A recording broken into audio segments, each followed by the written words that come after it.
It has been a riveting, compelling week on the campaign trail. Yeah. The Jubilee leaders have been rallying residents of various counties behind a six-piece vote pattern for Jubilee candidates, saying those defeated in the primaries will be accommodated in government. Opposition leaders, on the other hand, have been asking Nyanza voters for instance, not to let down National Super Alliance presidential candidate Raila Odinga against the backdrop of intense feuds in the region sparked by rivalry between ODM and independent candidates. NASA core principals Musalia Mudavadi asked voters to respect Raila's wishes and embrace the controversial six-suit voting pattern, referring to voting ODM candidates in all the 6 elective posts. Mudavadi said the debate over whether the region should only vote for ODM party or independent candidates derails the coalition's plans of forming a strong government with a majority in Parliament and the Senate. NASA flag bearer Raila Odinga's push for a 6-piece voting pattern and rejection of independent candidates could be his undoing, according to some pundits. Raila's focus, they say, should be on the bigger picture, the presidency. And that's what we're asking you this morning. Do you think in any way pushing for this particular agenda of a 6-piece voting pattern is undemocratic? Do you think the 6-piece voting is undemocratic? Hit us on Twitter. AM Live NTV is a Twitter handle. AM Live NTV is a profile name on Facebook, and 20505 our SMS portal. We continue with our panelists to discuss this and, of course, in the raft of other issues as well. Let's just begin with you, Senator Zani, because this is coming from your domain. And we have the National Assembly Majority Leader Jacob Midio and also Nicholas Gumbo, and woman representative aspirant Florence Alwodo. And they've told Raila to concentrate on his presidential campaigns and let the people choose the county leaders. And I can quote it. It says, "I do not mind Raila's message on 6-piece voting because he is campaigning for his party. But he should not forget that voters know what happened during the nominations and will vote for the independent." I think Article 87 of the 85, sorry, of the Constitution really set a precedent that this country politically had not been prepared for. I think this is what is happening. It really just introduces the advent of an independent candidate who is not a member of a registered political party and has not been a member of for at least 3 months immediately before the date of the election. And we know immediately after the nominations, then the whole issue of independent candidates came up. First of all, what was shocking was we ended up with almost 4,000 members who wanted to run as independents. And this provision is properly anchored within the Constitution. And I think all these dynamics sort of suddenly sprung up, and people have been trying to analyze and deal with them. From the position where I sit as a political party, yes, and I've been very clear on this even publicly, because I think the incidents and the reaction and the presentation initially look like as though we are disowning our own, that these are now our enemies, you know, that we don't want to have anything to do with these people, which is really not the fact, because most of these candidates were candidates of political parties. And at one point, especially after the nominations, then they moved on to be independents. But having said that they're not our enemies, because we belong to one group, we belong to different parties. And that therefore creates the political competition, which really then begins to drive the process. Because at the end of the day, we as a political party are standing and say that this is our candidate. We cannot stand and say that the independent candidate is our candidate, because we have the candidate who is from the political party, who is then running with that ticket, with, of course, the other very critical enormous responsibility, really, as a party. Because of the numbers that are expected, you're not going to come up with any policy. For example, when you've seen the policies that we've come up with as NASA, yes, for example, to do with food security, for example, to do with unification of the republic in terms of the people, in terms of the education and the free education for primary and secondary, for issues of infrastructure, for issues of dealing with environment and climate change, and all these. And all these, really, for a government to be effective, will need very, very clear voting patterns within the houses. And this is the other thing with Parliament, that before a resolution can carry, that it has to be voted for. Now, there is no inkling at the moment. Probably when we go into it, we'll get an inkling of whether the independents will have affiliation to their political parties, their prior political parties, even if they are in Parliament. But they're not bound into that specifically. And that creates a situation where, for example, if a position has been taken and it is a party position, and we know that we have the three-stripe whipping, which is then people are voted according to the political party position. Of course, there are other times people vote for various bills, and they can actually bring in their own personal views, and they don't necessarily have to support the political party. But there are certain instances where the political party three-whipping requires them to vote in a particular way, which means you cannot invoke on those independents who were previously in your party to vote in a particular way for a particular policy issue that needs to be able to carry into the day. And that's why you have, for example, the situation that Theresa May is having in the UK, where the number of MPs for the Conservatives has actually gone down. Yes. And now she's struggling to ensure that she has a parliament which really reflects the ambitions and the insights of the Conservative government that she stands for. So I think these are issues that are coming up, and the issues that we are grappling with. But I think what I need to present very clearly is that the element that one person is one party, one person is an independent, is that these then become political competitors at that particular point. And how then you're able to navigate this, because at the end of the day, you really need to have these majorities in both the National Assembly and the Senate. Otherwise, you're going to be there and you're going to have another 4 or 5 years where you cannot implement policy the way you'd like to implement. So was it an oversight also on the Right Honourable, calling them, especially the independents, as the enemies of ODM? I think that is really, I think that is really across more or less presentation. I don't remember any time when he clearly, you know, he's on record. He's called. Yes. But this is something that we have discussed even as a political party. And really, when we're talking about enemies, we're talking about them being enemies from a political perspective. So it's really about whether we want to tilt the lens and look at them as competitors or as enemies. It's a very, very slight difference of how you're going to look at them. But I think that the main thing that is going into it is that these now become political competitors with totally different views from what the political The Jubilee party administration is not seeing them as enemies. Actually, the administration is embracing. No, but they've also made a very, very clear position that support Jubilee, come in onto the fold and support Jubilee, and clearly differentiate let's hear from and the political Jeremiah Kioni. The independents, you've embraced them. They aren't your enemies, are they? Well, I am a candidate. The people to embrace them must be those at the top of the party. Mine is at Ndaragwa. They are my competitors, and I must deal with them as such. What is clear is that there is a constitutional mandate for, one has a constitutional right to run as an independent candidate. There's nothing illegal. There's nothing against the law about it.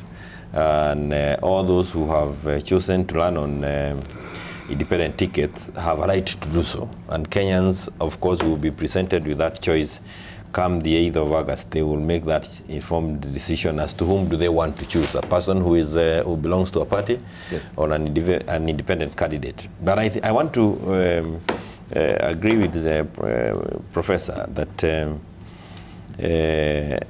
when these are individuals who don't belong, if it's within the Jubilee, an independent candidate does not belong to Jubilee party. And the Constitution also says clearly that when in Parliament, if an independent candidate decides to join the political party, then that seat also becomes vacant. And I think what is clear is that these are people competing for positions, and we need to make it clear that so that we don't confuse those who are going to vote. And I see even a speaker trying to create some room for them, because there hasn't been any room for them within Parliament. I see the speaker trying to create a committee which can now accommodate the independent candidates. Page 4. Yeah, it's on page 9. Page 9 of page 9 of the Nation. He is trying to create a role for the independent candidates, because hitherto it's not been there. And one of the jobs, or one of the assignments that they will have, is to foresee the political party funds, meaning that they actually don't, because they don't belong to any of the political parties, then they are being told to, they will be like oversighting how the political party utilizes the funds that have been allocated to them. So I think we need to make it clear that even in Parliament, an independent candidate can go either way. He may come from a Jubilee zone, but he's not, even as when members of Jubilee in Parliament decide that this is the way we want to vote, it doesn't bite them. They are still free, they have a free hand to vote with either side of the divide. They can vote with NASA when they feel nice, they can vote with the Jubilee when they are home, and vice versa, including those that are within the NASA areas. All right. So this is, well, a big headache that we'll have ahead, because it seems that the constituency of independence also cannot be... It is certainly going to be a big headache to the leadership of the political parties. If you are the president of a country and you do not have the majority in parliament, it means that it's going to be very difficult to transact. You need to really persuade people and more. And it is also very easy for somebody who is outside parliament, who is outside the executive, outside state house, to actually manage you. If he has the majority of voices within parliament, one who did not win the president can easily manage the National Assembly. Honorable Kirwa, we've seen also this has been also a bone of contention between Raila Odinga and Kalonzo Musyoka. We saw them publicly, you know, fighting and saying, oh no, it should be, you know, a 6-piece suit for Wiper. It should be a 6-piece suit also for ODM. What is it there also for ANC? Well, mine is really to say independent candidates, it's a bag of mixed fortunes. On one hand, it will assist the backyard of the presidential candidate to improve in terms of turnout. Imagine if the whole of central Kenya did not have independent candidates. Therefore, it would mean you're just going to vote for the president or one or two other guys. And likewise, where NASA is strong, it's the same thing. But where there is a problem is the issue of battlegrounds, because independent candidates are likely to precipitate a situation where a stronger party is going to lose because of some of the candidates will have taken some of those votes. But when you look at it, let us look at it holistically. Let's not put ourselves the lenses of being independent or not being independent. But the whole process of democracy in Kenya is still wanting. Remember, political parties in Kenya are only 25 years because the first process was aborted by the fact that at some stage you are one-party system, and many Kenyans were socialized into believing that the only party that existed was KANU. Now, 25 years ago, we decided we are going multi-party, and yet we have not fully acclimatized to the multi-party. People like us, I was a member of KANU for 15 years as a member of parliament. And this therefore means there is still some residual KANUism in many of us, whether you are in NASA or Jubilee, such that you are totally intolerant to an opinion other than the opinion that you hold. What I know is that some of these independent candidates are going to the parties that are strong in their backyard to be their surrogate parents immediately after the elections. And this means we should be comfortable that the Honorable Kembi Gitura here, when after elections, if he wins, when he wins, he's going to be a member of Jubilee. Now, finally, is the process. How were the independent candidates created? They were created by a flawed process, by the political parties, either not having the systems or having some funny guys who decided they were election officers, they were candidates, and they were referees, and as well as players. And that is where the rain started beating us. We do not really truly have parties in the way of the traditional systems that we know.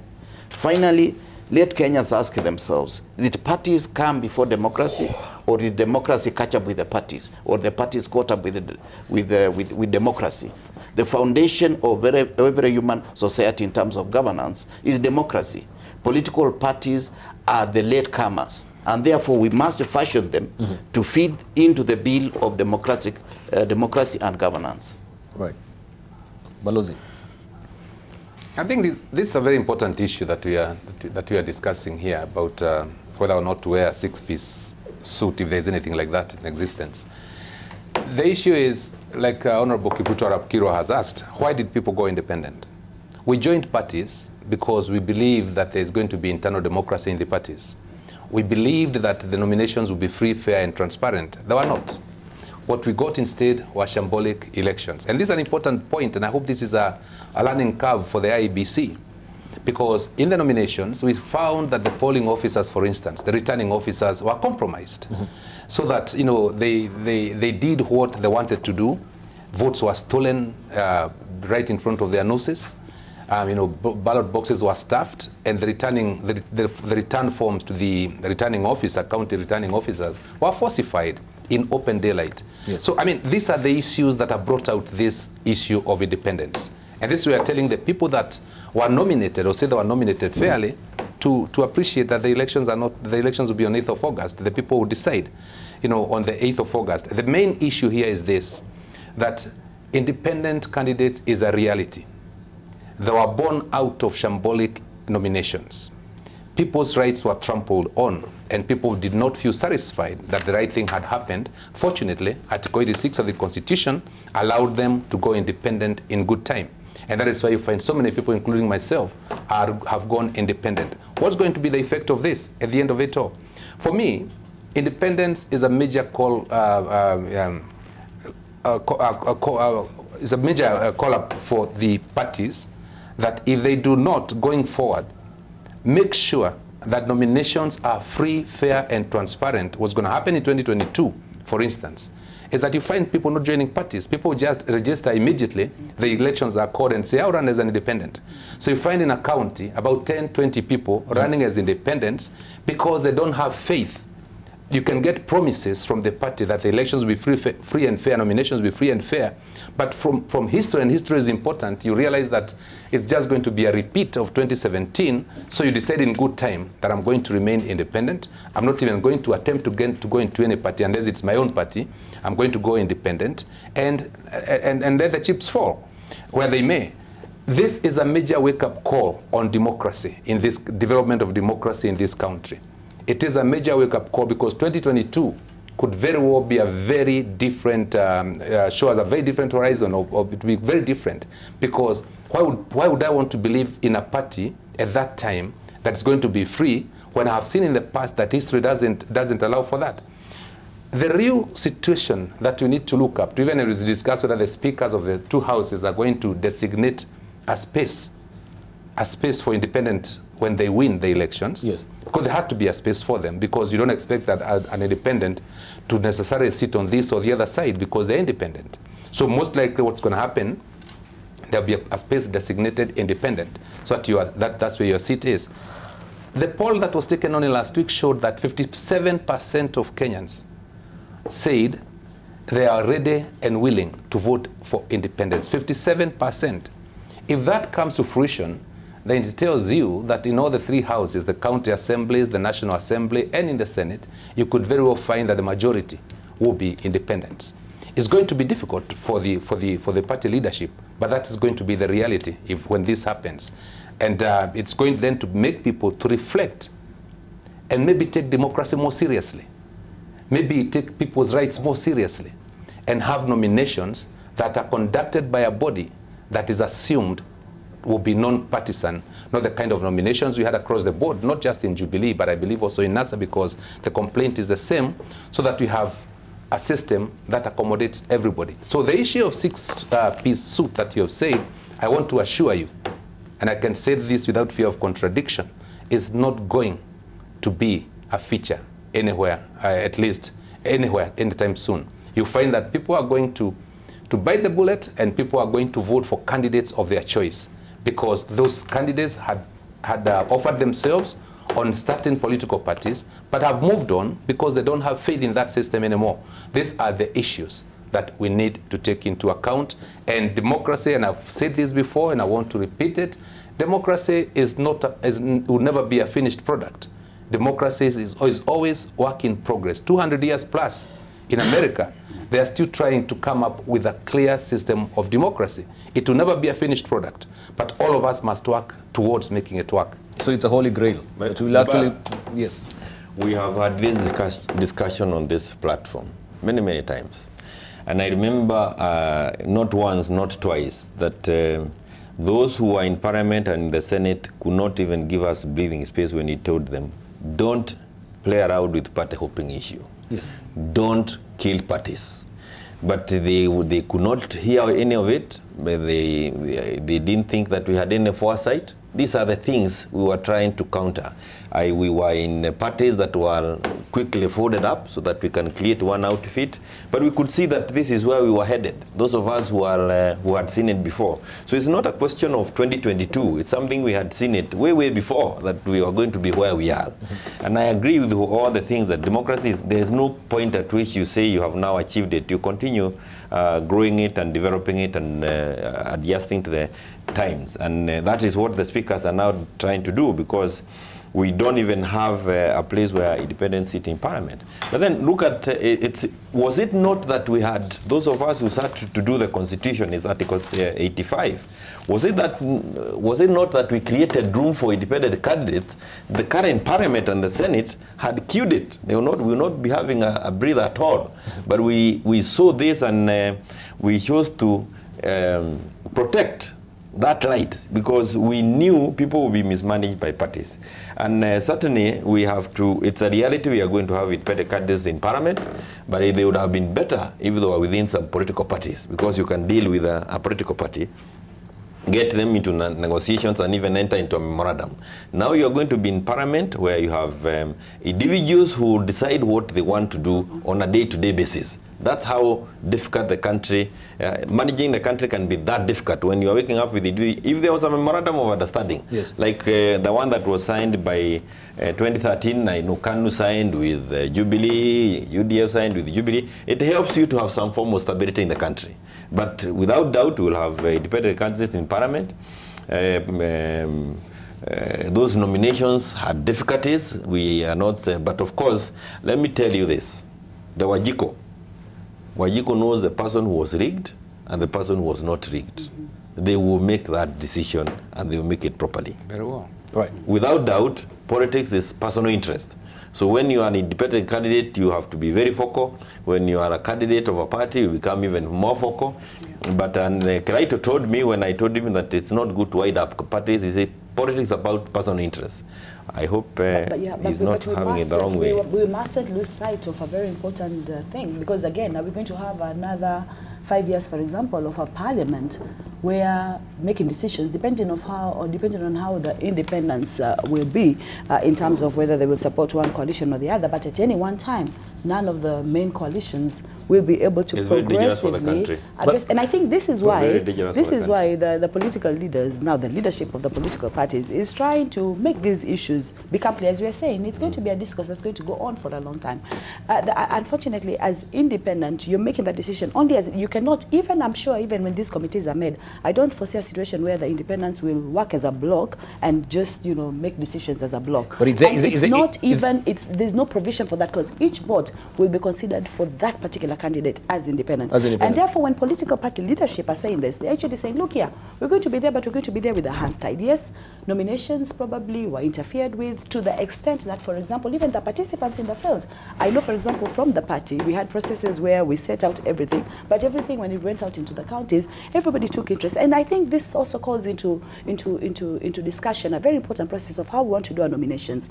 UK, again, I'll quote that example, have gone into almost like a selection process for their candidature. And they've started way earlier. They've started, for example, one year earlier. Why, for example, should we have the IBC barras, for example, to have nominations only within a particular period? Because as ODM, we had proposed, for example, to have a longer period and stagger these elections. So I think all these then finally end up with this product. But if we're looking into the future, we need to look at that future carefully, so that if we are to have the achievements that we really want to have for Kenya, then we need to be able to make the decisions now. Will never. All right, let us hear from Honorable Kirwa.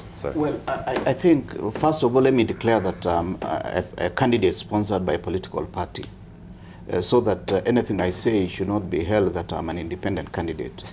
Number two, these independent candidates are rational human beings. In the current parliament, as constituted, there are 67 members of parliament who ran in parties other than their original parties because there was party hopping. But when they came to parliament, I've never seen them behave in a way that is strange to any normal behavior of a member of parliament. So these fears that we are creating may be fears that we are creating for purposes of scuttling the process of some of these independent candidates. My prayer is that we shall have more independent candidates so that we introduce sanity in political parties. Because political parties as structured today, they have become very dictatorial, and they are likely to create a situation where individuals will be choosing who becomes a member of parliament, who becomes a senator, who becomes in that particular position. Thank you. It will give us a chance also to do an audit of the current constitution and various laws that we have passed so that we harmonize them and we say what is the Kenya that we want for us and our children. Thank you. All right, let's hear the issue before. And the issue, if you allow me just 1 minute, yes. 1 second. We have to also go to the social media. We're really stuck for time. We'll come back to give you an opportunity. I wanted to catch up before before you Very lose briefly, the thread here. The issue is this, that if you assume shambolic nominations and then no independents come to challenge the person who was shambolically elected, it means if that person goes to parliament, you have a person representing people in quotes without the mandate of those people, because that person stole the right of the people, the mandate of the people, and that person will have no mandate to be sitting and purporting to represent people. That is why it is so important that we must continue at every opportunity to develop democracy, internal democracy particularly in the political parties, so that we have people nominated who then have the mandate right from the grassroots and then can go to the general elections. For me, that is very, very important. All right, thank you. Let's hear also what you have to say. And on your say, Usha, she's standing by. Right, got a lot of feedback coming our way. We do appreciate it. Do keep the comments coming. Hashtag #AMLiveNTV is how you can get us on all social media platforms. So today we were asking, do you think the 6-piece voting is undemocratic? And we have Ali, who says, no money for counties, yet there is money to bribe voters in the name of compensating PEV squatters. What an irony. Of course, they are discussing, this is not in line with the question, but we did discuss this earlier. We also have Kevin, who says, this August poll is different. It's between those who lost their relatives because of hunger versus the government, not Raila versus Uhuru. We also have John Gidanga, who says, 6-piece voting pattern is not a convenient trajectory for the voter. It's more dictatorial than democratic and an undoing for NASA. I don't know if Agnes Zani agrees with that. I think we maintain, I think I've made the position very clear and the reasoning for it. I think what we need to do more is to explain to people why. And that's why I'm bringing up the political competitive aspectness to create the differentiation, and not necessarily that these are, you know, completely, we don't understand their mandate. We understand because these are people who have been part of the political parties before. Indeed. But we're also moving into a situation where, as moving into the government, we need to be able to make those decisions. So it's a reality. Yes. But I think how we make the presentation and more education, I think, is what we move forward with. And then probably then in the next election, we need to really work on our nominations and processes so that we actually have those who, because it's not a situation that political parties would want to find themselves in, but that's what has happened this time. Okay, thank you. We also have Dennis, who says, in as much as both sides should have faith in IEBC, leader of opposition has never done this, be it ECK or IEBC. We also have, again, Dennis, who says, 6-piece strategy is a tactic for the winning team to be strong at all levels of management, as it were. We have Joe, who says, Raila's quest for 6-piece voting in his home turfs will have a negative impact on his vote due to the bungled nominations. And finally, we have Joe Ali, who says the 6-piece way is undemocratic, under rules to sanctify corrupt, tainted, or unpopular candidates to be elected. So, seems people are a bit mixed on this one. We don't have one side really taking it. Back to you, Debarl. Right, many thanks indeed, Usha, for those rush of tweets, and we thank you also for participating on social media as well. Let's get back to panelists as we're winding up as well. So how is it going to be? Because we have independents. Will each of them really come up with manifesto? Because I know ODM is coming up with a manifesto on Wednesday. ANC is coming up on Sunday, is NASA, or of course on Wednesday is ANC as well. So how will it be in terms of manifesto? So let's also hear from you, Kembi. You have your own manifesto. You can hear NASA and also ANC. They're just about to unleash their manifesto. Do you have any program timelines where we'll also hear from you as well as far as I'd like you to hold the thought and look at that tweet by Joe Ali. The tweet, yes. That one there. He says that the 6-piece way is undemocratic and a ruse to sanctify corrupt, tainted, and unpopular candidates to be elected. That is major. That's a major statement. And that's exactly what I said. That if you allow for 6-piece suit, regardless of whether or not the nominations were free, fair, and democratic and transparent, then what you are saying is that people can go to parliament or to the county assemblies who are tainted, but who went through the nomination, regardless of how it was done. Yes. So it is important. Now, the thing about independent candidates is that you are independent, you are on your own, generally. And when you are elected, when we are elected to Senate, for instance, an independent candidate, you then are expected to have that independent mind, look at a bill, and you consult with your colleagues, because they are, even today we consult with the minority. The majority and minority consult. We go to caucuses and we agree on what is best for the nation. We don't just vote against a bill for the sake of it. Sometimes the party will push for its position. But a lot of times, actually, the party has no real interest. It allows you to make up your mind, and between us as legislators, we consult, we caucus, and come out with a finished product by way of an act of parliament, or a bill which then goes to the president for assent.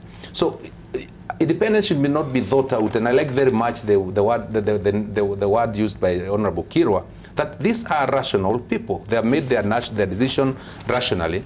They're intelligent people. They look at a bill, they look at a situation in the legislative body, and decide on a way forward, and agree with the colleagues on what is best for the nation or for the situation that is at issue at that particular moment. All right, let's hear your winding thoughts, Honorable Dr. Zani. I think it's about the dynamics. I think it's about the dynamics and looking at the dynamics and making the right decision, and obviously looking into the future. Yes, parliamentarians will coalesce around an issue, but there are certain, especially very critical issues that a party position will be taken, and we've seen that in Senate. Senator Kembi, Gitura, we've seen this and we've fought about this many times, but finally it's going to be about the numbers, and therefore that's important. The other thing I want to say very quickly, Debarl, is that this is a position that's been taken by both the coalitions. I think initially NASA came out very clearly about this. Jubilee didn't, but Jubilee is also coming out very clearly now about the need to coalesce to ensure that it's actually their party candidates that can win the day. And it's not because of anything else, but because of the fact that when people are in parliament, certain decisions will be made across the majority. Honorable Kioni. The president, among others, is also a rational person, I believe, and it is clear. He has made it it's clear in his mind that if he was to manage the country, he needs a parliament that he can work with without it creating bottlenecks.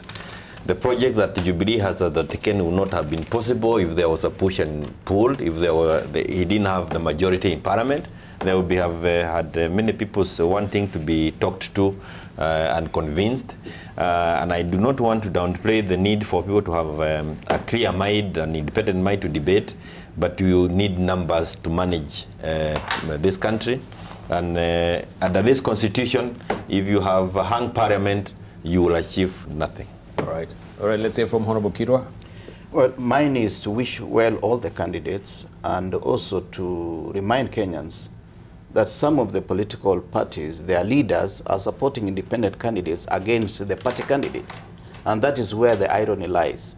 Because somebody wants to remove you, you win in the party nomination, then he goes ahead, but still pretends that he supports the party candidate, only to realize that some of the resources are being channeled to some of the independent candidates. That is where the irony lies. But going forward, my statement is, let us do an audit of the Constitution and all the instruments that we have passed for the last couple of years immediately after these elections. Thank you. And finally, the issue of ICC should not be revisited in this election or even in future.